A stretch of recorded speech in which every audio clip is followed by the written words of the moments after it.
All right, it's the time of year we think of all the people we rely on throughout the year, from your hairstylist to your child's tutor or maybe your even dog sitter. Well, a Christmas card suffice. Will that be enough? Or if you tip, then how much is a good amount? Joining us live via Zoom is culture and etiquette expert Sharon Schweitzer. Thank you for joining us today. It's my pleasure, Heather. Thank you for inviting me. Well, we've all got budgets and we're all dealing with inflation right now as well. So where do we really start when we consider Christmas tipping? Well, there's three things you can do. Number one, always consider your budget. Number two, don't extend yourself because January bills are unforgiving. Number three, make a priority list of those people who have been the best to you and to your family all year.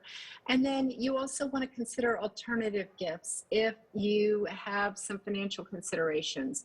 Those are wonderful options. Okay, and if you do decide to go with a cash tip, does it really need to be in bills or is cashless better these days? You can go either way. We are not a completely cashless society. So if you're going to go with cash, go to the bank, get fresh bills from the bank or your financial institution.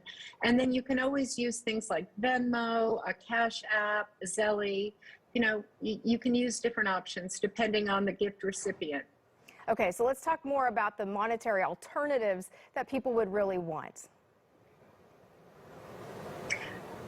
Well, you know, depends on who that person is. So monetary alternatives, you don't want to give something to someone if they have a food allergy, a tree nut allergy. So you can look at different options if you know their personal preferences. Home baked goods are many times very welcome. People really enjoy those this time of year.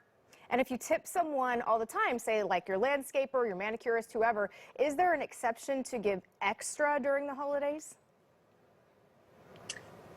There should not be any expectation. There's no obligation. Holiday tipping is a personal preference.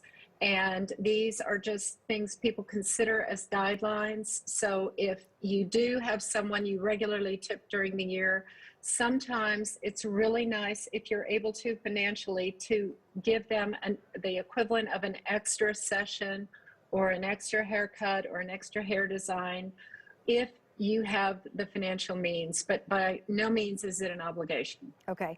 Also, you know, a lot of people come to mind when you think of tipping like the mail person. So some might not realize, though, that workers like postal workers really have strict rules on what they can accept. They do, and those rules change, Heather. They change annually and yearly. We always have to look those up. Postal workers cannot accept more than $20 per holiday or per occasion, and there's a maximum of $50 per year, but they can't accept like a Visa gift card, a MasterCard gift card, or any kind of cash equivalent.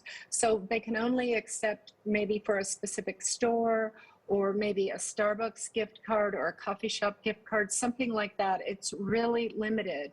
And the same with FedEx and the United Parcel Service. So it's really best to look on those websites before you do any gifting to any delivery services. All right, great advice. Thank you so much for joining us today. And our thanks to Sharon Schweitzer. And you can learn more about business and personal etiquette on her Access to Culture website at protocolww.com or on Sharon's Facebook page. And we'll be right back with much more.